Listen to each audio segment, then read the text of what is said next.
온 나라에서 가장 부유한 사업가가 있습니다. 그는 금은 보화가 산처럼 쌓인 저택에 살고 수많은 사람들이 그를 우러러 봅니다. 하지만 어느 날 그가 자신의 모든 재산을 기꺼이 내놓으며 말합니다.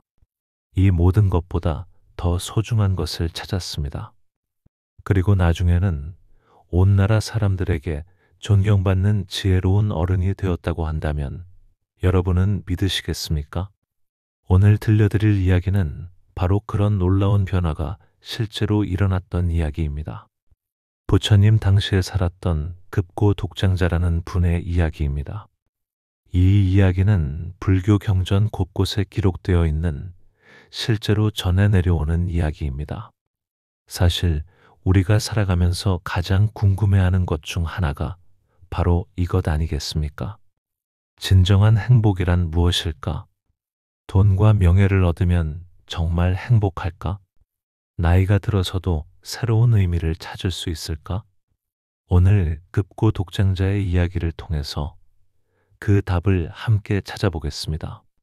급고 독장자의 본명은 수달타였습니다. 하지만 사람들은 그를 급고 독장자라고 불렀습니다. 급고독이라는 말은 외롭고 가난한 사람들을 돕는다는 뜻입니다. 왜 부자에게 그런 이름이 붙었을까요? 그것은 그가 어려운 사람들을 많이 도왔기 때문입니다. 수달타는 사위국의 수도인 사위성에서 가장 큰 상인이었습니다.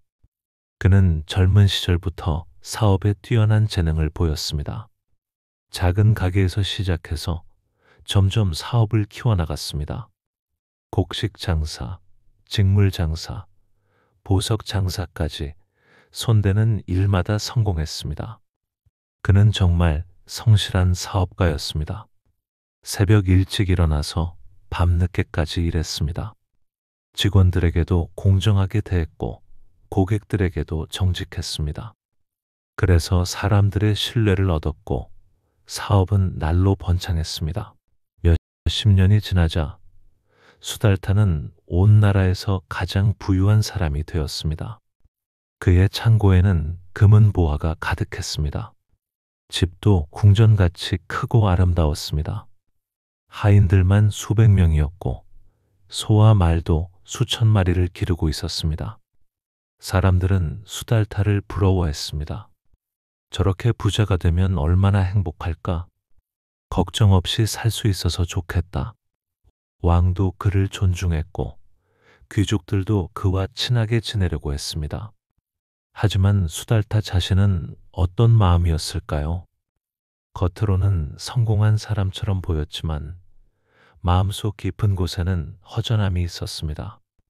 돈은 많이 벌었지만 정작 마음이 평안하지 않았습니다. 사업이 잘 될 때는 기뻤지만 조금이라도 손해를 보면 밤잠을 이루지 못했습니다. 더 많이 벌어야 한다는 압박감, 경쟁 상대들에 대한 긴장, 직원 관리의 스트레스까지 부유해질수록 오히려 걱정거리가 늘어났습니다. 가족과 함께 보내는 시간도 적어서 진정한 사랑과 평화는 사기 어려웠습니다. 돈으로는 모든 것을 살 수 있었지만 마음의 평화는 살 수 없었습니다. 그러던 어느 날 수달타에게 큰 일이 일어났습니다. 사위성에서 가장 가까운 친구인 왕사성의 큰 상인이 편지를 보낸 것입니다. 그 친구는 편지에서 이렇게 썼습니다. 수달타여, 나에게 놀라운 일이 일어났습니다. 부처님이라는 분을 만났는데 그분의 가르침이 정말 대단합니다. 돈으로는 살 수 없는 진정한 행복을 알게 되었습니다. 당신도 꼭 부처님을 만나보십시오. 수달타는 처음에는 별로 관심이 없었습니다. 하지만 친구가 계속해서 편지를 보내며 권하자 결국 호기심이 생겼습니다. 그래서 왕사성으로 부처님을 만나러 가기로 했습니다. 중림정사에서 부처님을 만났을 때 수달타는 깜짝 놀랐습니다. 부처님은 화려한 옷도 값비싼 장신구도 없으셨지만 그분의 모습에서는 말로 표현할 수 없는 고요함과 지혜가 느껴졌습니다. 수달타가 준비해온 화려한 선물들이 갑자기 초라해 보였습니다. 부처님께서는 수달타를 따뜻하게 맞이해 주셨습니다. 수달타가 자신의 성공담을 자랑스럽게 말하려 했을 때 부처님께서 조용히 물으셨습니다. 장자님, 그 모든 것들로 인해 마음이 진정 평안합니까? 이 한마디가 수달타의 가슴을 꿰뚫었습니다. 아, 정말로 평안하지 않았구나. 아무리 많이 가져도 마음은 늘 불안했구나. 부처님께서 계속 말씀하셨습니다. 세상의 모든 것은 변합니다. 오늘 있는 것이 내일 없을 수도 있습니다. 진정한 행복은 바깥에서 오는 것이 아니라 마음 속에서 옵니다. 수달타는 이 말씀을 듣고 깊은 감동을 받았습니다. 지금까지 자신이 추구해온 것들의 허무함을 깨달았습니다. 더 많이 갖기 위해 평생을 달려왔는데 정작 마음은 가난했던 것입니다. 부처님께서는 며칠 동안 수달타에게 가르침을 주셨습니다. 모든 고통은 집착에서 옵니다. 집착을 놓는다는 것은 모든 것을 버린다는 뜻이 아닙니다. 지혜롭게 활용하되 거기에 매이지 않는 것입니다. 수달타는 부처님께 정식으로 제자가 되고 싶다고 청했습니다. 부처님께서는 미소를 지으며 말씀하셨습니다. 좋습니다. 하지만 장자님에게는 특별한 사명이 있습니다. 출가하지 말고 제가 제자로서 많은 사람들에게 부처님의 가르침을 전하는 일을 도와주십시오. 수달타는 기뻤습니다. 드디어 자신의 인생에 진정한 의미를 찾은 것 같았습니다. 돈 버는 것만이 인생의 목적이 아니라는 것을 깨달았습니다. 사위성으로 돌아온 수달타는 완전히 다른 사람이 되었습니다. 사업은 계속했지만 마음가짐이 달랐습니다. 돈을 버는 것 자체가 목적이 아니라 좋은 일에 쓰기 위한 수단이라고 생각했습니다. 그는 어려운 사람들을 더욱 적극적으로 도왔습니다. 배고픈 사람들에게는 음식을 주고 추위에 떠는 사람들에게는 옷을 주었습니다. 병든 사람들의 치료비를 대주고 가난한 아이들의 교육비도 지원했습니다. 그래서 사람들이 그를 급고독장자라고 부르게 된 것입니다. 무엇보다 가장 큰 변화는 그의 마음이었습니다. 예전에는 돈을 잃을까봐 늘 불안했지만 이제는 마음이 평안했습니다. 가족들과 함께하는 시간도 소중히 여겨서 집안이 훨씬 화목해졌습니다. 그런데 수달타에게는 더 큰 꿈이 있었습니다. 부처님을 사위성으로 모셔오고 싶었던 것입니다. 하지만 부처님을 모시려면 절이 있어야 했습니다.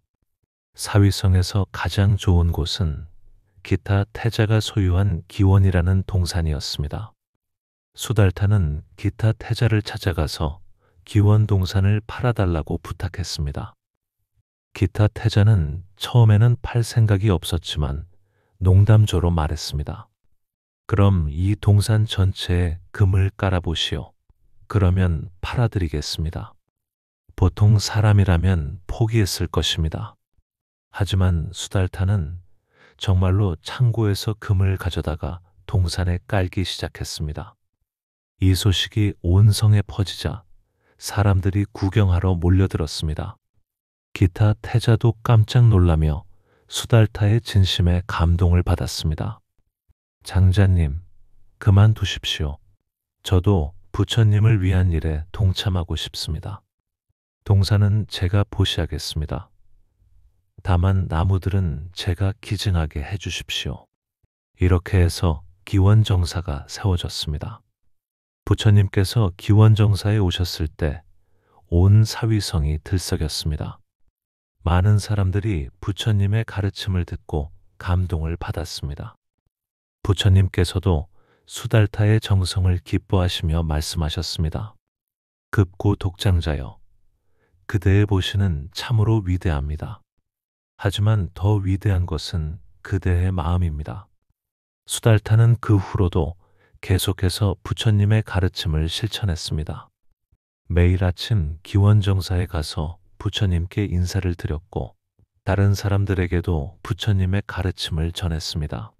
어떤 날은 한 가난한 청년이 어머니의 장례비 때문에 울면서 찾아왔습니다. 수달타는 즉시 도움을 주었을 뿐만 아니라 그 청년이 살아갈 수 있도록 일자리도 마련해 주었습니다. 또 어떤 날은 큰 홍수가 나서 많은 사람들이 집을 잃었습니다.